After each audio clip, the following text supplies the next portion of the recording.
27 de enero de 1930. Este es el momento en que Primo de Rivera abandona el Palacio Real tras presentar su dimisión al rey. El dictador ha fracasado en su intento de crear un sistema político propio y ha perdido ya todos los apoyos. Pocos días más tarde, abandona España.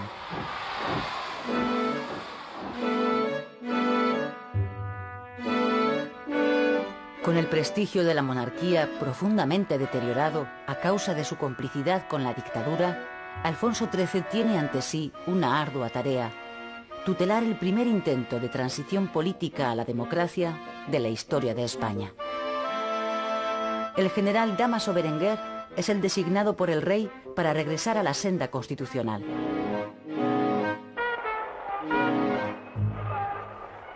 El gobierno de Berenguer, conocido popularmente como la dictablanda, aborda la transición con tal lentitud que la opinión pública deja de creer en la sinceridad de sus propósitos y se distancia aún más de la monarquía.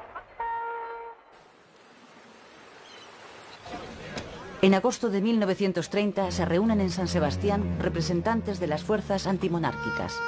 Republicanos, socialistas y regionalistas firman un pacto por el que se comprometen a derribar la monarquía.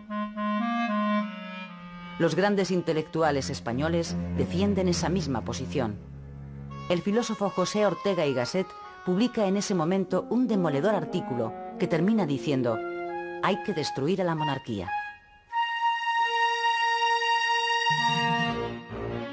En diciembre de 1930 estalla en Jaca una sublevación militar a favor de la República. Pero la huelga general prevista como apoyo no llega a declararse por la falta de coordinación del Comité Revolucionario y la sublevación fracasa. Los capitanes Fermín Galán y Ángel Hernández, responsables del levantamiento de Jaca, son fusilados y los miembros del comité van a la cárcel. Eso empuja a parte de la opinión pública hacia la causa republicana. Cuando el gobierno se decide a convocar, por fin, elecciones generales, los partidos políticos se niegan a participar en ellas. Berenguer dimite. Febrero de 1931. El almirante Juan Bautista Aznar es designado por el rey para formar nuevo gobierno. Aznar convoca elecciones municipales para el 12 de abril.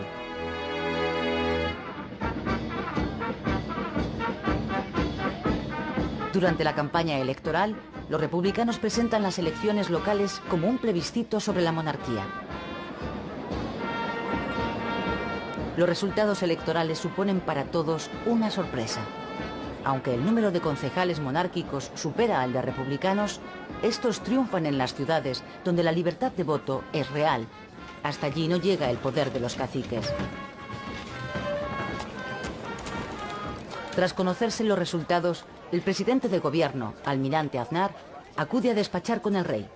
A la entrada, los periodistas le preguntan si habrá crisis, y Aznar responde: ¿qué más crisis quieren ustedes que la de un país que se acuesta monárquico y amanece republicano? ¡Viva la República! ¡Viva! En Eibar, a las 6 de la mañana del 14 de abril de 1931, los concejales ganadores proclaman la República. Ante 10.000 vecinos concentrados ante el ayuntamiento, los republicanos izan la bandera tricolor y cambian el nombre de la plaza Alfonso XIII por el de la República.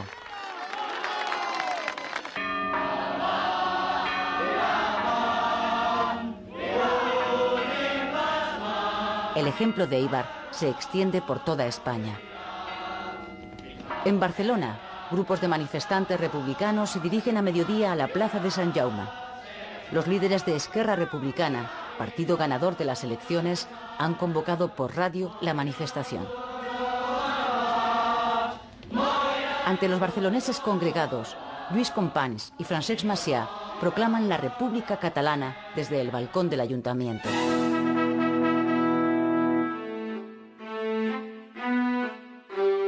En Madrid, a las 5 de la tarde, da comienzo el último Consejo de Ministros del reinado de Alfonso XIII. El conde de Romanones informa al Consejo que ha alcanzado un pacto con el Comité Revolucionario para entregarle el poder de forma pacífica. La monarquía cae ese día. No ha sabido adaptarse a la modernización que pide el país, se ha quedado caduca y además el pueblo la identifica con la oposición al cambio.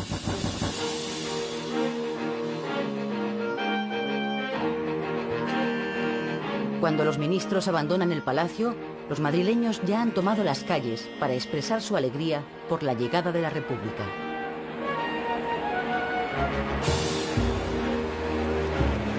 Al caer la tarde, el gobierno provisional iza la bandera republicana en el balcón del Ministerio de la Gobernación, en la Puerta del Sol.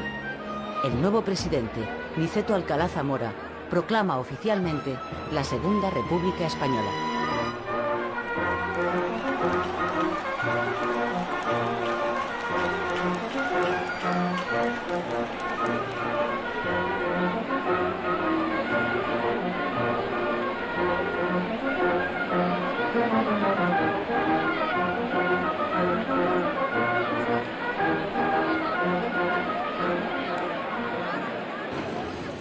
...15 de abril de 1931... Mientras los 23,5 millones de españoles regresan esperanzados a la normalidad, Alfonso XIII vive en Francia su primer día de exilio. La noche anterior, después de renunciar a la corona, el rey abandonó el Palacio Real en dirección a Cartagena. De ahí ha salido en barco rumbo a Marsella. No volverá a pisar tierra española.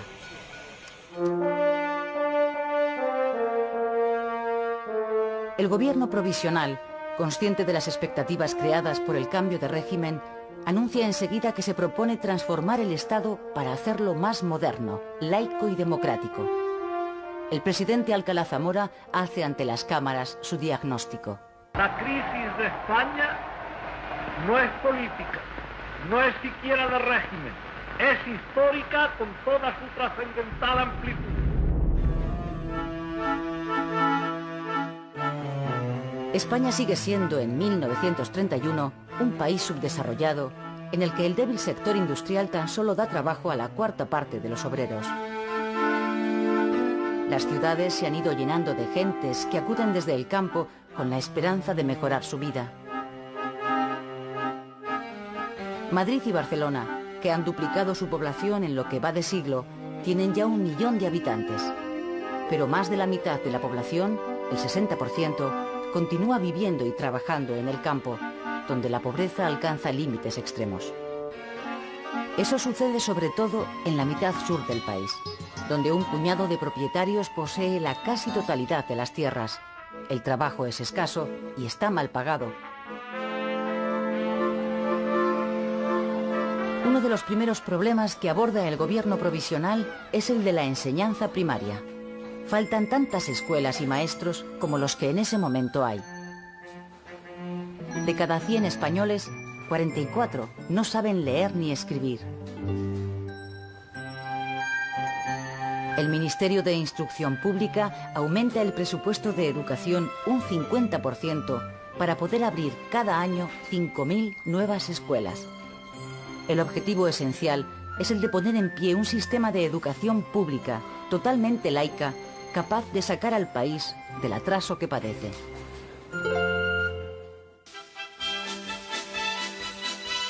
La reforma del ejército es otro de los asuntos que el gobierno aborda de forma inmediata.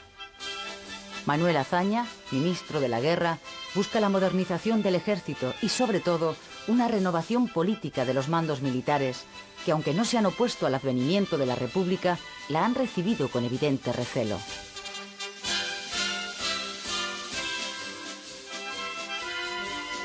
Azaña recurre a las jubilaciones anticipadas para reducir la desproporcionada cantidad de oficiales. Limita el ámbito de la jurisdicción militar en beneficio de la civil. Revisa los ascensos de la Guerra de Marruecos y cierra 3 de las 5 academias militares. Las medidas de Azaña son mal recibidas por un sector del ejército que se aleja así de la República.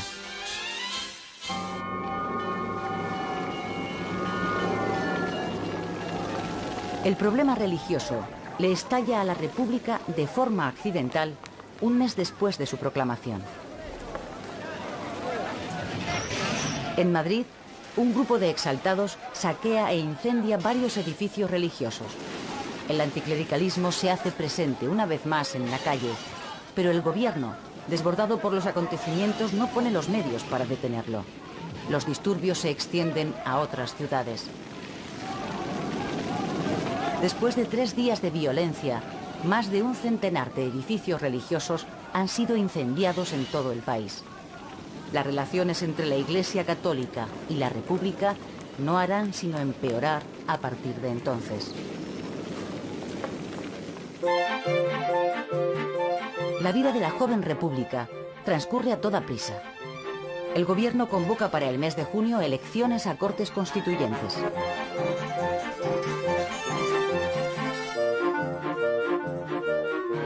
El país se llena de mítines a los que por primera vez los españoles acuden en masa. Se presentan a estas elecciones partidos de todas las tendencias, desde monárquicos a comunistas. Los partidos de la coalición republicano-socialista que formaron el gobierno provisional salen vencedores. El más votado es el Partido Socialista, seguido por el Partido Radical, ahora centrista, de Alejandro Lerroux. La derecha queda reducida a una minoría. En diciembre de 1931, después de 6 meses de tensos debates, las Cortes aprueban sin consenso la Constitución de la República.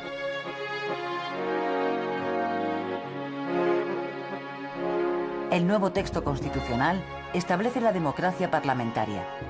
Introduce el modelo autonómico para intentar resolver el problema regional. Establece la separación de la Iglesia y el Estado. Reconoce el derecho al voto para las mujeres e incluye el reconocimiento de importantes derechos sociales para las clases trabajadoras. Después de aprobada la Constitución, Niceto Alcalá Zamora es proclamado presidente de la República. La comitiva presidencial se dirige desde las Cortes al Palacio Real, que va a ser desde ese día sede de la Presidencia de la República.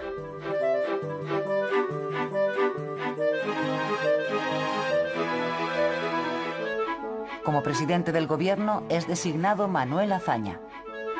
El único documento sonoro que nos ha quedado de la voz de Azaña son las palabras de bienvenida al presidente del gobierno francés. Habiendo encontrado el señor Herriot en su doble representación personal y oficial, por parte del gobierno francés y del pueblo español, la más cordial acogida y los sentimientos fraternales y pacíficos que han de unir de aquí en adelante a la República Española y a la República Francesa.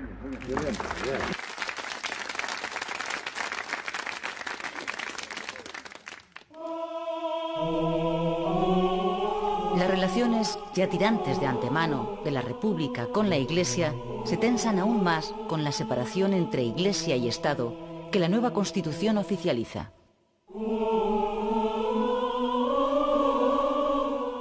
La Iglesia pierde a partir de entonces todos los privilegios que hasta ahora había tenido en su relación con el Estado. La nueva legalidad acaba con el pago de haberes al clero.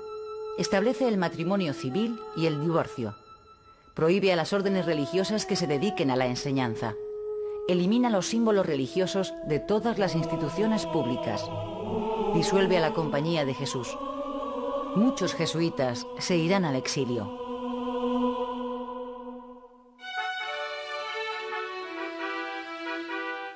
Los socialistas, con 3 ministros, entran en el gobierno por primera vez en su historia. Uno de ellos, Largo Caballero, con una larga trayectoria sindical, ocupa la cartera de Trabajo y adopta una serie de medidas destinadas a favorecer a los trabajadores.